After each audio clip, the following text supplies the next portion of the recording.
Hi, my name is Beryl Armstrong.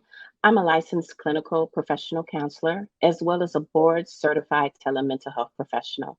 I come to you with well over 10 years of experience in the helping profession. I have worked in hospital settings, clinic settings, and social services as well as addictions. So I'm coming to you today to talk about controlling your narrative. Our objectives for our time together today is to one, understanding the thinking feeling connection. Two, understand how negative self talk develops. And three, to recognize the power of positive self talk. So, what is the thinking feeling connection? The thinking feeling connection speaks of how we perceive a situation, which invokes a feeling, which then directs our behavior. In a nutshell, it's as simple as that. Our thoughts have influence. Our thoughts are what we think, our emotions are what we feel, and our behavior is what we do. Oftentimes, we are faced with various situations and they invoke a lot of feeling. Most of the time, we're so focused on the feelings that we don't think about what we're thinking about the situation. That's why we call it the thinking feeling connection. Our thoughts can make us feel happy, mad, or sad, strong or weak, confident or incompetent, successful or like a failure, bold or afraid, accepted or rejected. Now, to kind of bring this point home, I want to describe some unhelpful thinking styles. One of the unhelpful thinking styles I want to describe is called a mental filter. This is when we just have a tendency to focus on the negative despite all the positives. If you ever been in a situation where someone was trying to maybe give you some constructive criticism and they told you that, oh, you did a good job, you were very well organized, you were on time, but it seems like that maybe you didn't troubleshoot things as well as you should have. But overall, the project was good. And so, what happens when you focus or when you think like a mental filter is that you have a tendency to focus on the one negative thing despite the four positives that came out. And what this does, it puts us in a place that we begin to think negatively about ourselves. We begin to engage in that internal negative dialogue, which is very self critical and very self defeating. Another unhelpful thinking style is catastrophizing. This is when we have a tendency to always think the worst. Oh my God. Oh, I'm going to die. You go to the doctor, you feel something in your body. Oh my God, I'm going to die. Or, the phone rings in the middle of the night. I mean, and for most people, they always think the worst because people don't usually call in the middle of the night unless it's something catastrophic. But what happens, if you're 5 minutes late for an interview? Oh my God, I'm not going to get the job because I'm 5 minutes late. I got stuck by the train. Now I'm not going to get the interview. Catastrophizing, always thinking the worst, very pessimistic and not optimistic.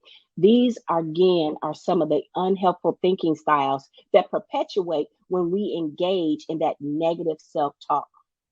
There's also the shoulding and the musting, and that's SHOULDING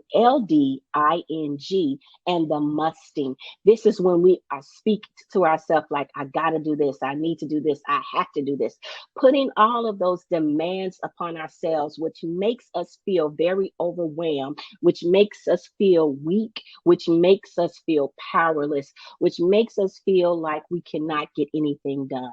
Again, I'm talking about the thinking feeling connection. I'm talking about the various unhelpful thinking styles that impact our internal dialogue. Then we're also talking about overgeneralizations where we use words like always, never. Oh, I'll never get this done. Or I always mess up. things like that. When we use general terms like that, they're usually used in the negative, and they usually have a tendency to point back to something from our past where maybe we didn't have a good or positive outcome, and then we apply it to every situation in the present and in the future. Again, talking about overgeneralization. And then we have the labeling. And I find that a lot in a lot of my clients when they begin to label themselves in a negative way. Oh, I'm so stupid. I'm fat. I'm ugly. Things like that. We begin to put negative labels upon ourselves based upon the negative self perception that we have, which then becomes an internal negative self dialogue. And then the final one is minimization and maximization. Here again, this is when we have a tendency to minimize all of our attributes and magnify everyone else's. That's kind of like when we get into comparing ourselves to other people and we like, oh, wow, oh, they look so beautiful in that outfit. But look at me. If I was to put on that outfit, I would look like this. Not to thinking that maybe you would look nice or maybe certain aspects of yourself would really accentuate the outfit. Again, talking about maximizing and minimizing your own attributes, your qualities, and your characteristics. Again, we're talking about that thinking, feeling connection. Our thoughts dictate what we do.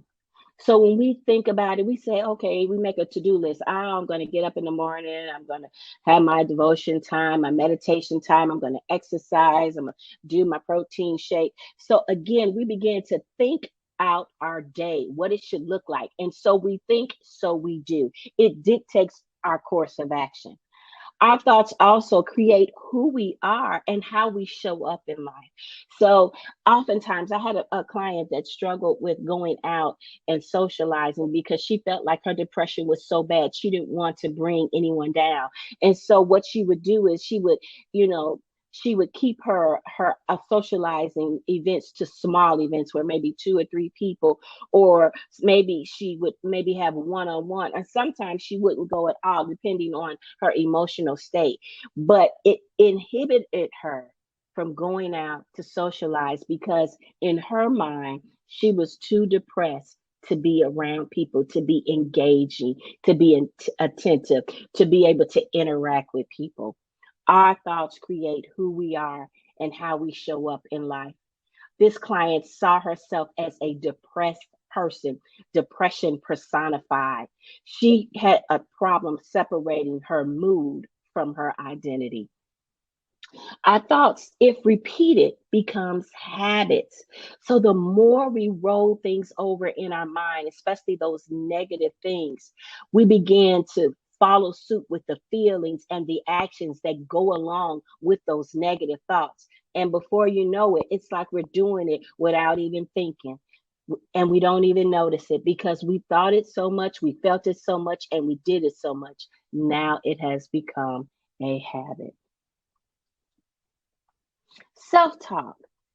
Self-talk is the narrative that plays in our head, and at times we speak it out loud. All of us have engaged in some form of self-talk. Be it sometimes, maybe you had to go do a speech or do a webinar, and you're telling yourself before you get started, I can do this. I've read over my material. I've mastered everything. I can do this. So that's positive self-talk. You're encouraging yourself to step to the plate and do your best.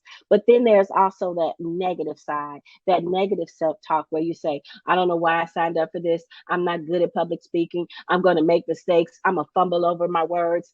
My throat is going to go dry. I'm going to start coughing. And you begin to catastrophize again, and you begin to think the worst.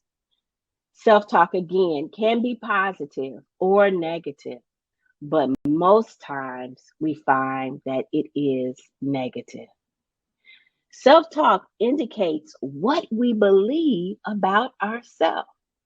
If you were just to pause for a moment right now and ask yourself, what is good about me? How difficult would it be for you to come up with at least 5 good things about yourself? I have found in counseling clients and patients that most people struggle with that. They'll say, well, I'm kind, I got a good heart, I'm giving. Most times they focus on those intrinsic qualities, those things that are on the inside that, people can only see by action. A lot of times they don't focus on their physical attributes. They may say, oh, I have a nice smile, but more than likely they won't focus on those physical attributes.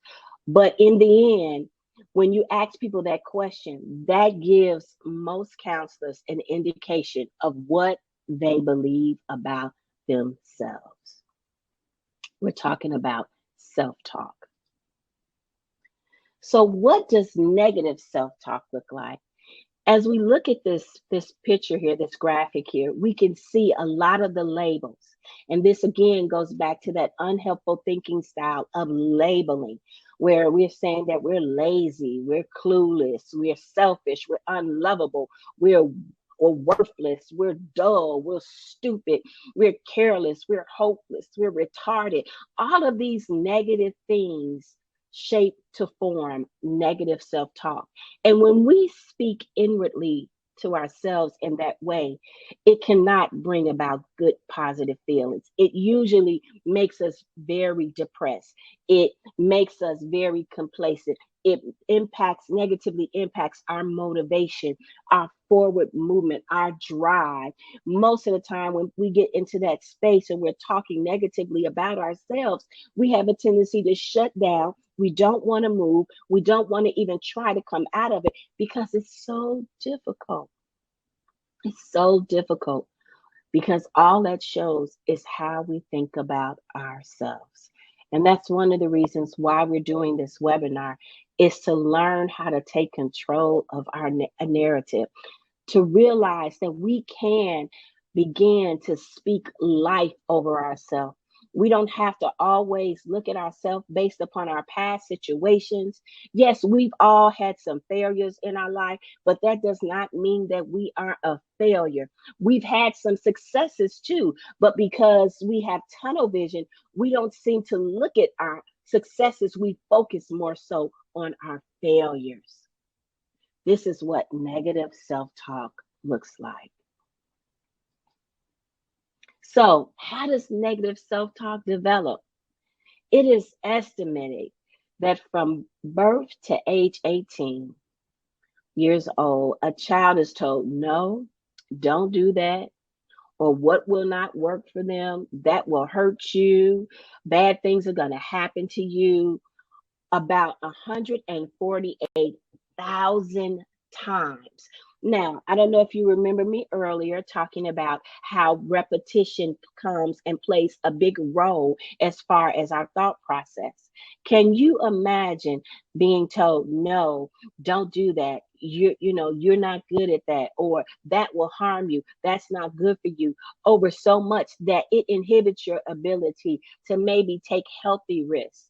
It may inhibit your ability to try things that you're interested in, but you're afraid that it's not good for you. You're afraid that you won't be good at it, so you don't even try it. It's like you're being programmed from birth.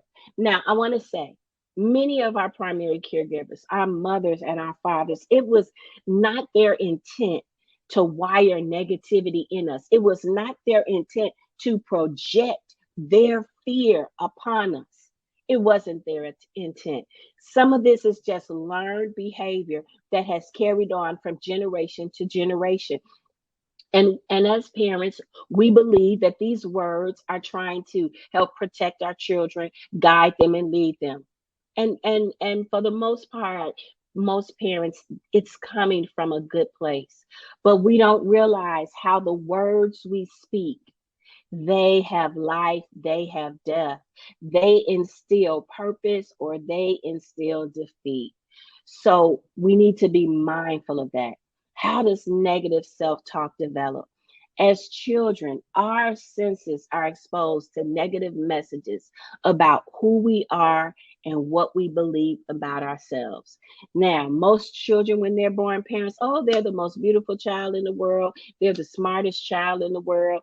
And they're all that up until a certain age, until children start be challenged in some areas until parents start seeing behavior that's undesirable that may speak to their parenting skills or their parenting styles, which may give an indication that maybe they're not the best parent or maybe they need to sharpen their skills. And when that happens, we have a collide, the child's behavior and the parent's perception of their parenting skills, the child's behavior, and then we have these negative words and messages that are spoken. My child has behavior problems. My child struggles with learning.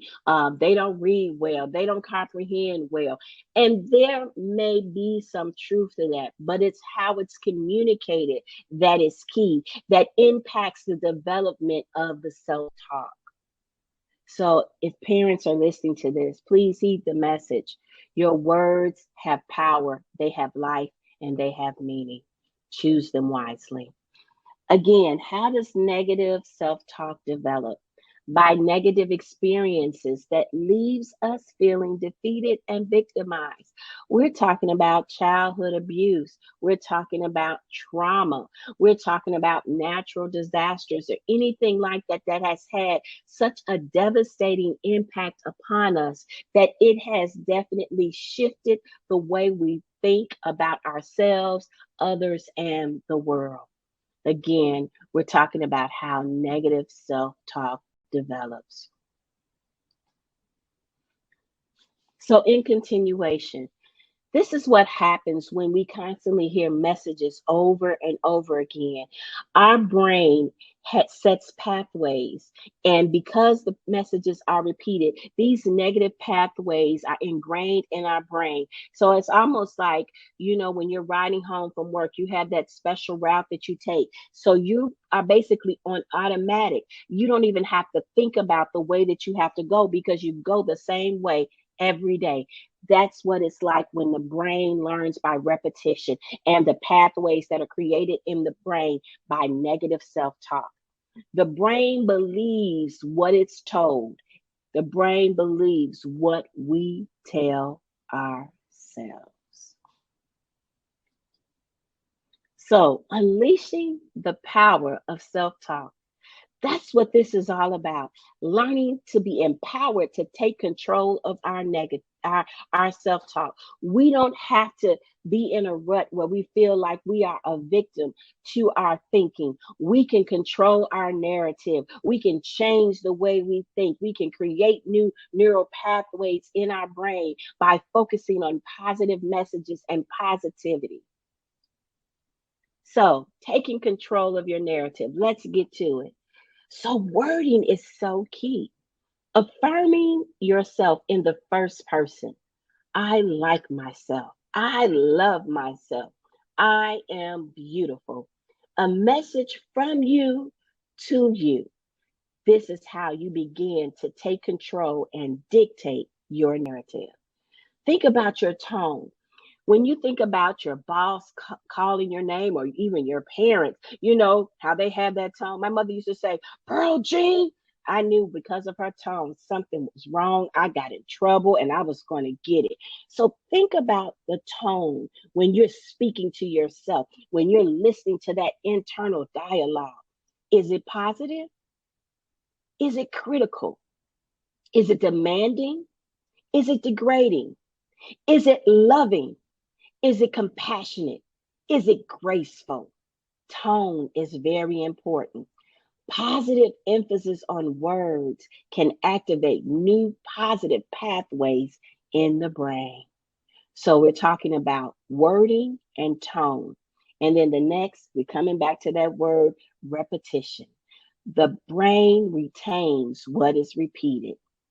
So if you wake up every day and let's say you make a list of 5 positive things about yourself and you say, I like myself. Today, I'm going to have the best day ever. I am going to have a productive day. I am smart. I am creative. or whatever other positive things you want to do, and you're saying it with a tone that's full of energy and positivity, and you're repeating it, guess what? Your brain is creating new pathways of positivity. Some of those old pathways of negativity are beginning to erode and wear away because we are creating new pathways in our brain. Talking about taking control of your narrative. So, tip number one, we need to increase our awareness. And I say because oftentimes we do not focus on what we're thinking. We don't focus on that internal dialogue that's taking place on the inside of us. And so we need to increase our awareness. So I want to challenge you to monitor and log your self-talk over the next few weeks. Jot down or voice record some of the common things that you're telling yourself. Think about the situations that you're entering into, and self talk rises up. Is it positive? Is it negative? Is it encouraging? Is it discouraging? Is it defeating? Is it empowering? What about the tone? Are you critical? Are you hard on yourself? Or are you exercising love, compassion, and grace? Analyze what phrases are repeated. Are you constantly saying, God, I'm so stupid? Oh, I'm an idiot. What are you saying to yourself over and over again when you come up with these situations? This will give you a picture of your self-talk as it is right now. Tip number two, edit your narrative. Stop. Restate the negative self-talk. An example, I'm stupid. Edited statement. This is not like me. I'm smarter than that. No, when you edit, you are rewiring your brain with a more accurate picture of who you choose to be. You are taking control of your narrative. And tip number three, listen to positive self talk. There are so many apps out there, and there are some apps that are in the reference section of this PowerPoint that are very empowering, that can help you work on changing negative self-talk to positive self-talk, where you will feel empowered and begin to speak positivity and life over yourself. You'll begin to see situations from a different perspective. You'll be able to recognize your thoughts and not focus so much on the intensity of your feelings. And more than that, your behavior will begin to change because you are changing your inner dialogue. You are taking control of the negative thoughts. You are functioning from a place of a healthy perspective and a healthy you. So, tip number three, listen to positive self-talk. Listen and repeat. Remember, repetition is very key to creating new pathways of positivity in the brain. Send new positive and affirming messages to your brain. Find apps on YouTube or listen to some apps at least 10 to 15 minutes a day. There's one app called Self Talk Plus. And in this app, there are positive self talks for various different areas, be it self esteem, um, be it weight loss, be it finances, being more productive at work. And the recommendation for using this app is that you play it. You don't necessarily have to sit down and be focused on it. You can play it in the background while you're getting up, getting dressed in the morning. They recommend that you play it and somewhat just have it playing several times of the day. The wonderful thing is about the subliminal messages that come forth. It's amazing what our mind can pick up even when we're not totally focused on it. So again, I want to encourage you, take control of your narrative. You have the power of positivity working inside of you. I know many of you listening to this have had many challenges, and some have not been positive at all. But you are not your circumstances. You are an amazing, empowered person, full of potential and full of purpose. So take control of your narrative and unleash your positivity. And I leave you with this quote: be careful how you are talking to yourself, because guess what? You are listening. Thank you so much. And remember, take control of your narrative.